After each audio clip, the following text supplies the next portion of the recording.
तो हेलो दोस्तों, कैसे हो आप सब। इस वीडियो में मैं आपसे शेयर करने वाला हूँ अपनी नीट 2024 की जर्नी कि कैसे मैंने अपने ड्रॉप ईयर में 650 प्लस स्कोर किया और मेरे सामने क्या क्या प्रॉब्लम्स आई, उनको मैंने कैसे टैकल किया, वो सब कुछ मैं आपको इस वीडियो में बताने वाला हूँ। तो ये वीडियो आपके लिए बहुत ज़्यादा ही मोटिवेटिंग होने वाली है, तो प्लीज़ इसको एंड तक देखें। मेरे नीट 2023 में 539 मार्क्स आए थे और उसके बाद से आई फेल्ट सो डिवेस्टेटेड, क्योंकि मैं एलन के one of the best batch में था और मेरे बैच से ही कितने बच्चों के 700, 705, 715 तक नंबर आए थे। तो इसको देख के मुझे ये लगता था कि मैं भी तो उन्हीं टीचर से पढ़ा हूँ, मेरे पास भी तो वही सारे नोट्स थे, फिर भी मैं अच्छा क्यों नहीं कर पाया, क्योंकि कुछ कमियाँ मेरे अंदर ही थी। तो ये सोच के मैं काफ़ी ज़्यादा परेशान रहने लगा था कि मैं वहाँ सबसे टॉप फैकल्टीज़, टॉप बैच में पढ़ के भी कुछ नहीं कर पाया, तो अब मैं क्या ही कर पाऊँगा। मेरे सामने ऐसा पूरा डार्कनेस आ गया था, मुझे समझ ही नहीं आ रहा था कि आगे कैसे बढ़ना है, आगे कैसे प्रोसीड करना है, अब मैं क्या करूँ, दोबारा ड्रॉप लूँ या कहीं और एडमिशन लूँ।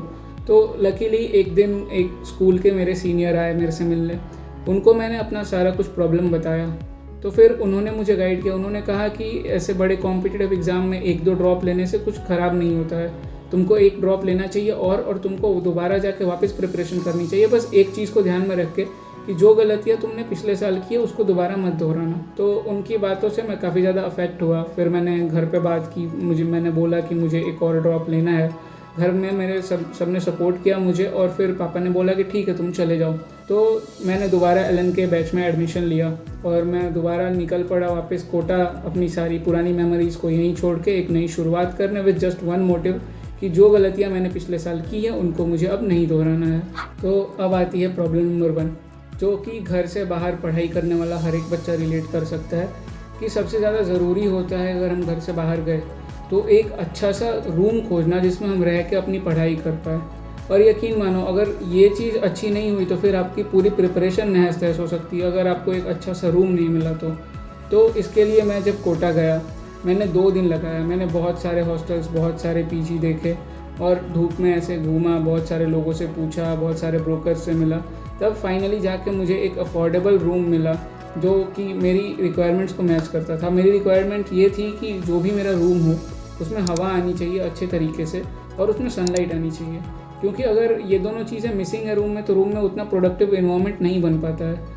तो बहुत टाइम तक ऐसे धूप में घूमने के बाद, बहुत सारे लोगों से बात करने के बाद मुझे वो रूम फाइनली मिल गया और इस तरह मैंने ये प्रॉब्लम अपनी खुद से ही सॉल्व कर ली।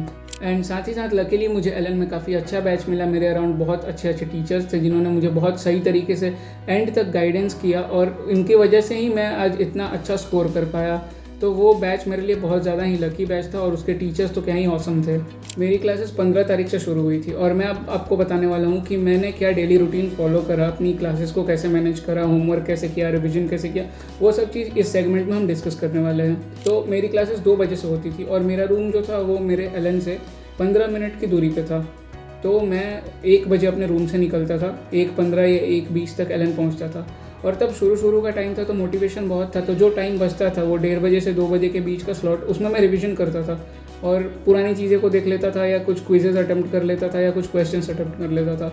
ऐसे करते करते 2 बज जाते थे। फिर 2 बजे से पूरी क्लासेस करता था मैं, चारों क्लास करता था, कोई क्लास छोड़ता नहीं था। और जो बीच में ब्रेक्स होते हैं, मैं देखता हूँ कि उन ब्रेक्स में भी कई बच्चे क्लास में बैठ के पढ़ रहे होते हैं, पर मैं वैसा नहीं था।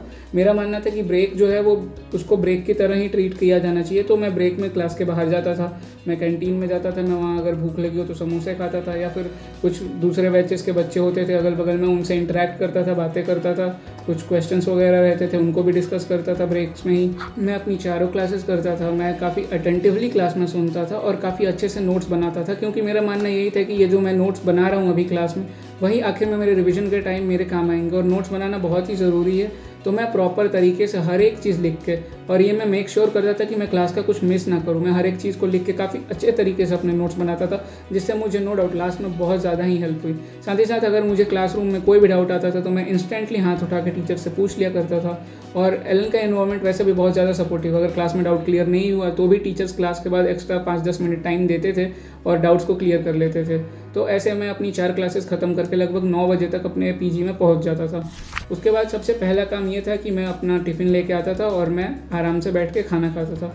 खाना खाने के बाद मैं अपनी मम्मी से बात करता था और उनको अपने दिन के बारे में हर एक चीज़ बताता था। और ये बहुत ज़्यादा ही ज़रूरी है। अगर कोई स्टूडेंट, आप अगर अपने घर से बाहर रह रहे हो तो आपको भी अपने फैमिली के कांस्टेंट टच में रहना चाहिए, क्योंकि फैमिली से सब कुछ शेयर करने पे, फैमिली के साथ कांस्टेंट टच में रहने से आपका मेंटल स्ट्रेस बहुत ज़्यादा ही कम होगा, ताकि आप पढ़ाई पे बहुत अच्छे तरीके से फोकस कर पाओगे। तो ऐसे ही करते 10 बज जाते थे लगभग, और उसके बाद मैं 1 घंटा खुद के लिए निकालता था। मुझे जो अच्छा लगता था मैं वो करता था। बेसिकली मैं यूट्यूब पे कुछ वीडियोस देखता था ताकि मैं थोड़ा रिलैक्सिंग फील करूँ।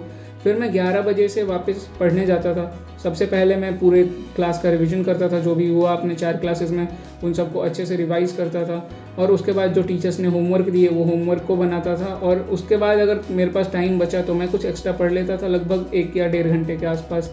तो लगभग मैं 11 बजे से 2 या 2:30 बजे तक पढ़ाई करता था। पर एक चीज़ और इम्पॉर्टेंट है कि मैं जब पढ़ाई करता था 11 बजे से 2:30 बजे तक, तो मैं अपना मोबाइल फ़ोन एकदम साइड में रख देता था। मुझे कोई ज़रूरत ही नहीं थी उस टाइम तक मोबाइल फ़ोन की, क्योंकि हर एक चीज़ मेरे पास ऑफलाइन अवेलेबल थी। तो वो मैं 2, 3 या 4 घंटे जो भी है उसमें मैं अपना मोबाइल फ़ोन एकदम साइड में रख देता था और एकदम एफिशिएंटली पढ़ता था।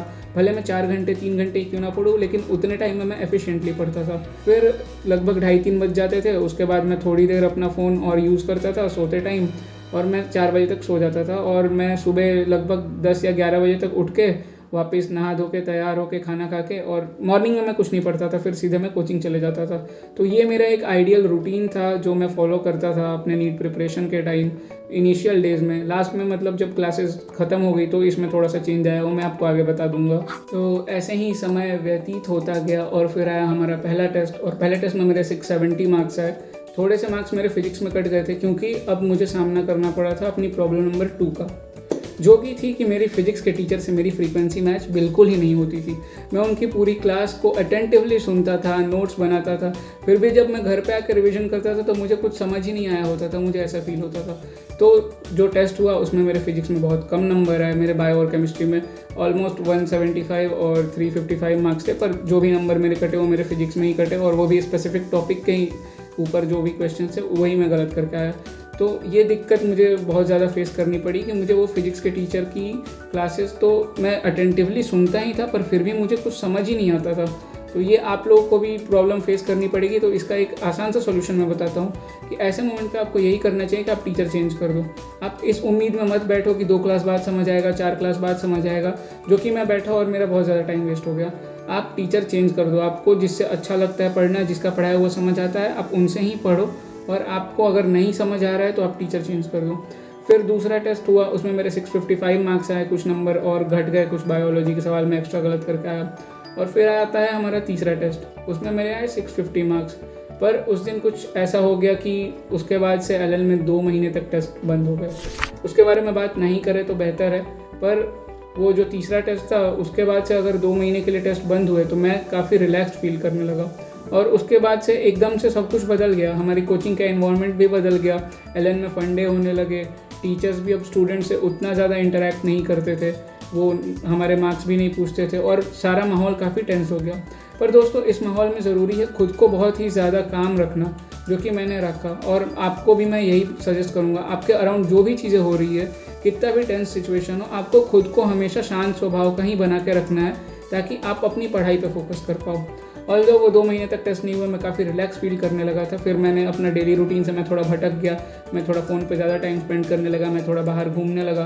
तो इससे मेरी स्टडीज़ पे क्या अफेक्ट पड़ा वो मुझे पता चला जब मैं अपना चौथा टेस्ट देने गया। तो जब मैं अपना चौथा टेस्ट देने गया और उसके नंबर मैंने देखे तो मेरे मार्क्स आए 600। मेरे मार्क्स ड्रेस्टिकली डिक्रीज़ हो गए, मतलब कहाँ मेरे 655 650 आते थे, पर मेरी कंसिस्टेंसी जो टूटी उसके बाद से मेरे मार्क्स सीधे 600 पे आ गए।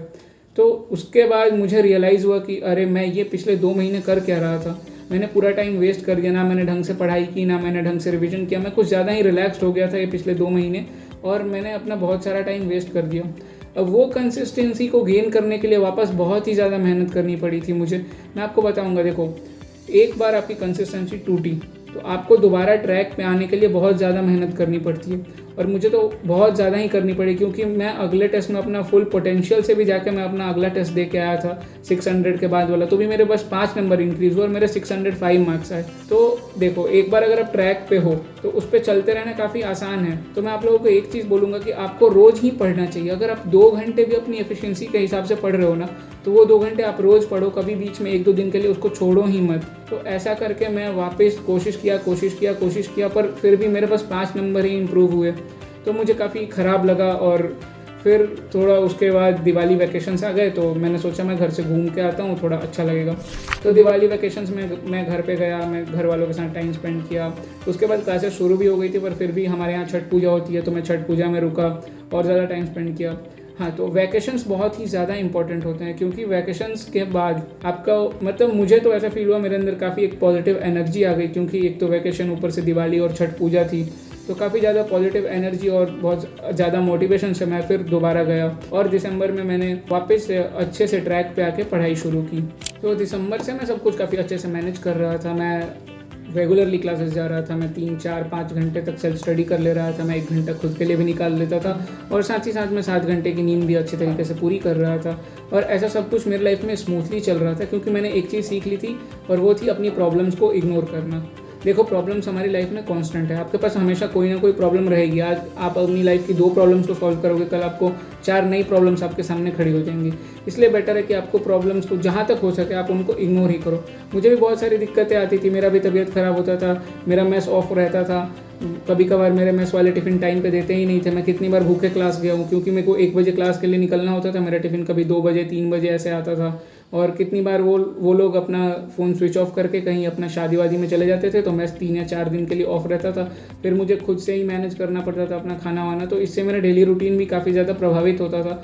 और ऐसे ही अनगिनत प्रॉब्लम्स मैंने भी फेस किए हैं। मेरे क्लास में कभी कभार मन नहीं लगता था, बहुत ज़्यादा डिस्ट्रैक्शन फील होती थी। तो प्रॉब्लम्स तो हमारी लाइफ में रहेंगी। अब बात करते हैं आखिरी 3 महीनों के बारे में, जो कि सबसे ज़्यादा इंपॉर्टेंट होते हैं नीट के फेज़ में, that is February, March and April. तो उसमें मैंने कैसे प्रोसीड किया, मैंने क्या क्या चीज़ें की, कैसे रिवीजन किया, कैसे बैकलॉग्स खत्म किए, कैसे मैंने टेस्ट दिया, कौन कौन सी कोचिंग के टेस्ट दिए, मैंने टेस्ट का प्रॉपर एनालिसिस कैसे किया, मेरे कम नंबर आते थे फिर मैंने उसको इंक्रीज़ कैसे किया, वो सब चीज़ के लिए मैं एक डिटेल वीडियो लाने वाला हूँ बहुत जल्दी। आप मेरे चैनल को सब्सक्राइब करके रख लो। और साथ ही साथ मैंने कुछ एक यूनिक चीज़ की थी, जिससे मुझे आखिर के 4 दिन में मैंने हर एक चीज़ रिवाइज़ कर ली, और मेरी एक यूनिक कॉपी थी जिससे मुझे बहुत ज़्यादा हेल्प मिली। और नीट में 75% क्वेश्चंस ऐसे थे जिसको मैंने पहले से ही सॉल्व कर रखा था। तो वो सब अगर आप जानना चाहते हो तो उसके लिए मैं एक बहुत जल्दी डिटेल वीडियो लाने वाला हूँ। तो आप मेरे चैनल को सब्सक्राइब करके और बेल आइकन क्लिक करके रख लो, ताकि आपको उसका नोटिफिकेशन पहुँचे। अभी मैं आपको ओवरव्यू देता हूँ एक कि मैंने कैसे प्रोसीड किया था।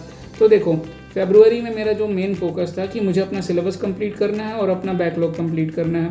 साथ ही साथ मार्च में मेरा जो मेन फोकस था कि मुझे अपना रिवीजन करना है, हर एक चीज़ को एटलीस्ट 2 बार रिवाइज़ कर लेना। और अप्रैल में मुझे था कि जितने ज़्यादा से ज़्यादा मैं टेस्ट दे पाऊँ, मुझे टेस्ट देना है। फिर मैं लगभग 3 तारीख को मैं निकला यहाँ से जयपुर के लिए, क्योंकि मेरा सेंटर जयपुर था। और लकीली जो मेरा सेंटर था उससे बस 50 मीटर दूर ही मुझे होटल मिल गया।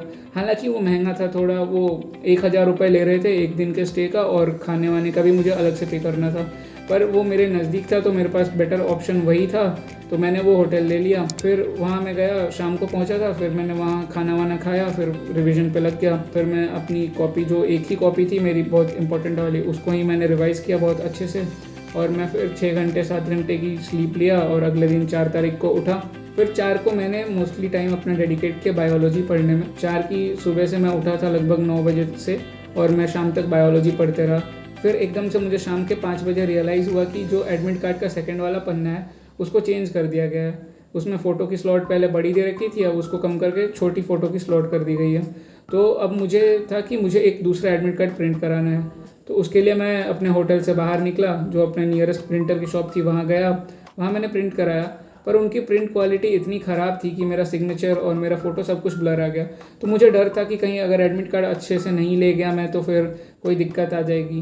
हालांकि ऐसा होता नहीं है नीट के एग्ज़ाम में, क्योंकि मैंने देखा कि एक बच्चे ने एक ही पन्ने पे आगे और पीछे first and second page print करा दिया था, उसको भी अलाउ कर दिया बैठने के लिए। तो ऐसा होता नहीं है, पर मुझे तो वो एग्ज़ाम के बाद पता लगा। लेकिन मुझे डर था कि अगर अच्छे से नहीं एडमिट कार्ड में लेके गया तो क्या पता कुछ दिक्कत आ जाए। तो फिर मैं एक बेटर प्रिंट क्वालिटी के लिए भटकता रहा। मैंने 2-3 दुकानों से और प्रिंट कराया, मेरे पास एडमिट कार्ड के बहुत सारे प्रिंट हो गए थे, पर किसी में ढंग का प्रिंट आ नहीं रहा था। फिर मुझे एक दुकानदार ने ही सजेस्ट किया कि तुम काम करो, तुम यहाँ से 5 किलोमीटर दूर एक प्रिंटिंग प्रेस है जहाँ न्यूज़पेपर प्रिंट्स होते हैं, तुम वहाँ चले जाओ और वहाँ से प्रिंट करा के लेके आओ। तो फिर मैंने रैपिडो बुलाई, फिर मैं वहाँ गया, वहाँ थोड़ा टाइम लगा क्योंकि वहाँ भीड़ थी ऑब्वियसली। तो फिर वहाँ से पर मुझे जैसा प्रिंट क्वालिटी चाहिए थी, अच्छी क्वालिटी का प्रिंट मिल गया। फिर मैं लेके आया और जब तक मैं अपने होटल पहुँचा मैंने देखा कि 7 बज गए, मेरा बहुत ज़्यादा टाइम वेस्ट हो गया ये सब में ही। फिर 7 बज गए थे तो मैंने हल्का सा कुछ खाना खाया और मैंने थोड़ी देर अपने दोस्तों से बात की, उनका हाल चाल लिया कि अभी वो क्या कर रहे हैं, रिविज़न कर रहे हैं या जो भी। तो फिर दोस्तों से थोड़ी देर बात की तो 9 बज गए और उसके बाद मैंने थोड़ी देर और बायोलॉजी रिवाइज़ किया था। फिर मैं 3 बजे के आसपास सोने चला गया। फिर 3 बजे मैं सोने गया और लगभग सुबह के 6 बजे मुझे मेरे दादाजी का कॉल आ गया, क्योंकि उनको लगा था कि मेरा एग्ज़ाम सुबह 9 बजे से है। तो उन्होंने मुझे कॉल करके उठा दिया कि चलो उठो जाओ, एग्ज़ाम देने जाना है। तो पर फिर मैंने उनको बताया कि नहीं, मेरा एग्ज़ाम 2 बजे से, और फिर मैं दोबारा सो गया। फिर मैं 9 बजे उठा, यानी कि टोटल मैं 6 घंटे सोया था, 3-3 घंटे की स्लॉट में, ऐसे 3 बजे से 6 बजे तक और फिर 6 बजे से 9 बजे तक। फिर मैं 9 बजे उठा, मैं अपना नहाया धोया, मैंने पूजा की, मैंने घर पे बात की और अपना एडमिट कार्ड और जो भी ज़रूरी डॉक्यूमेंट्स था वो सब लेके मैं चले गया अपना होटल के बाहर एग्ज़ाम के लिए। फिर मैं बाहर ही एक ढाबा था छोटा सा, वहाँ मैंने आलू पराठा खाया और मैं वो गन्ने का जूस पिया। उसके बाद एक सेंस ऑफ सेटिस्फैक्शन थी कि हाँ मैंने कुछ खा पी भी लिया है, अब मुझे कोई दिक्कत नहीं होगी। फिर मैं 12 बजे अपने सेंटर में एंट्री ले लिया और मैं अंदर गया और वहाँ सब कुछ चेक इन हुआ। मुझे ये भी डर था कि कहीं वो बायोमेट्रिक चेकिंग वगैरह में कुछ हो ना जाए। मैं बहुत नेगेटिव इंसान हूँ, बहुत ज़्यादा नेगेटिव सोचता हूँ, तो ये सब मैं सोच रहा था कि कहीं कुछ दिक्कत ना हो जाए, पर कुछ ऐसा नहीं हुआ, मेरा सब कुछ अच्छे से हो गया। मैं लगभग 12:20 तक अपने क्लासरूम में पहुँच गया था।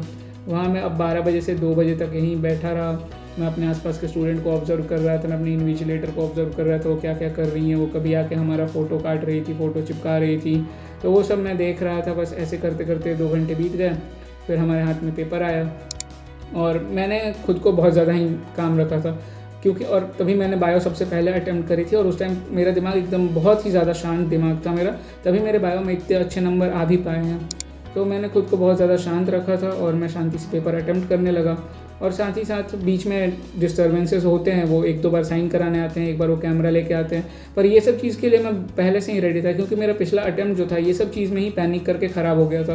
तो ये सब चीज़ के लिए मैं रेडी था कि हाँ मेरा 5 से 10 मिनट वेस्ट जाने वाला है ये सब हरकतों में। तो जब वो आते थे तो मैं क्वेश्चन सॉल्व करना सीधे ही बंद कर देता था और मैं उनका जो भी काम था वो मैं आराम से बैठ के करता था। उसके बाद वापस मैं अपने क्वेश्चंस पे आता था। तो ऐसा आप लोग भी मान के चलो कि वो कहने को है कि 3 घंटे 20 मिनट मिलते हैं, पर आपका कुछ 10 से 15 मिनट वो एग्ज़ाम हॉल में वेस्ट होने वाला है। तो आप कोशिश करो कि आप अगर मॉक टेस्ट दे रहे हो तो आप अपना पेपर 3 घंटे में या 2 घंटे 45 मिनट में ही सॉल्व करो। फिर मेरा पेपर 5:20 तक हुआ, काफ़ी अच्छे से हुआ। मैं पेपर दे के एग्ज़ाम हॉल से बाहर निकला तो मेरे अंदर एक वो कॉन्फिडेंस था कि हाँ मैंने अच्छे मार्क्स तो मैं लेके आऊँगा, मैंने क्रैक कर लिया एग्ज़ाम को। मैं शाम को फिर अपने होटल पहुँचा और मैंने सबसे पहले आंसर की जो आई तो मैंने अपना फ़िज़िक्स सेक्शन में लाया। पर फिज़िक्स में ऐसा क्या हुआ कि मेरे 136 ही बने फिज़िक्स में। तो फिर मैं बहुत ज़्यादा ऐसे मेरा दिल टूट गया कि अरे ये क्या हो गया। मैं ऐसे ही कॉन्फिडेंट घूम रहा था कि मेरा तो हो गया, पर फिज़िक्स में तो इतने कम ही नंबर आ रहे हैं। तो फिर अब मेरे में हिम्मत ही नहीं हो रही थी कि मैं आगे का मैच भी करूं। मैं काफ़ी ज़्यादा ऐसे सैड हो गया, पर फिर भी मैंने हिम्मत जुटा के आगे का मैच किया। तो केमिस्ट्री में फिर मैंने मैच किया, मेरे 160 आए। तो भी अब मुझे और डर लग रहा था कि मैंने फिज़िक्स और केमिस्ट्री में मिला के इतनी गलतियाँ कर दी हैं, 13 सवाल गलत कर दिए। बायो में भी तो 7-8 तो गलत कर ही दिए होंगे, पर लकीली बायो में ऐसा कुछ नहीं हुआ। बायो में बस मैंने एक क्वेश्चन छोड़ा था, वो बायोडाइवर्सिटी वाला, बाकी मेरे बायो में सारे ही सही निकले। तो फिर मैंने कैलकुलेट किया तो मेरे 652 मार्क्स थे। तो मैं घर पे कॉल करके बता दिया कि हाँ एग्ज़ाम अच्छा गया है, और मुझे लगा कि it was an happy ending for me. But ऐसा था नहीं, क्योंकि रिज़ल्ट के बाद जो कुछ हुआ वो आप लोगों ने भी फील किया और आप लोगों ने भी देखा ही ये सब कुछ। तो हैप्पी एंडिंग थी नहीं। अभी मेरे 652 मार्क्स है। अभी मेरे को खुद नहीं पता कि मुझे कॉलेज मिलेगा भी नहीं मिलेगा, क्योंकि मैं बिहार से बिलोंग करता हूँ। तो इतने नंबर पे शायद यहाँ पे कॉलेज मिले भी ना, ऑल इंडिया कोटा से भी क्या ही पता मिलेगा। तो फिर भी मैंने अपनी तरफ से मेहनत की, मैं 652 लेके आया। मेरा कभी भी ऐसा गोल ही नहीं था कि मुझे 720 लाने हैं। मैं यही सोच के चलता था कि मुझे 670 के आसपास नंबर लेके आऊँगा, अच्छे कॉलेज में जाऊँगा, कोई एम्स तो मिल ही जाएगा इतने पे। मैं यही सोच के हमेशा से चला और मैं इतने 652 तक लेके आया। हालांकि आखिरी मेजर में मेरे 670 मार्क्स थे, पर एग्ज़ाम डे का टेम्परामेंट बहुत कुछ डिसाइड करता है। भले मैं शुरू में बहुत ज़्यादा काम था, पर आखिर में जाके मैं फिज़िक्स में पैनिक कर गया तो मेरे बहुत ज़्यादा नंबर कट गए। तो ये सब चीज़ें भी आपको ध्यान में रखनी होती है। और यही थे मेरी नीट की जर्नी, यही थी ड्रॉप ईयर की। और 11-12 में तो बहुत सारी चीज़ें हुई हैं, वो कभी और डिस्कस कर लेंगे। और इस वीडियोस में आपका टेक अवे यही होगा कि मैंने जो गलतियाँ की, जैसे मैंने बताया मुझे टीचर्स का समझ नहीं आया था शुरुआत में, या फिर मेरी कंसिस्टेंसी टूट गई थी, तो मैंने जो गलतियाँ की आप लोग वो ना करो। अगर आपने यहाँ तक वीडियो देखा है तो आप ये चीज़ को तो इस वीडियो से लेके जाओ कि मैंने जो गलतियाँ की वो आप लोगों को नहीं दोहरानी है। बाकी थैंक्स फॉर वॉचिंग, और मैं अपनी अगली वीडियो लेके आने वाला हूँ जिसमें मैं बताऊँगा कि 3 महीने जो आखिरी थे उसमें मैंने क्या स्ट्रैटेजी यूज़ की जिससे मेरे को बहुत ज़्यादा हेल्प मिली। और तब तक के लिए आप पढ़ते रहो और मज़े करो।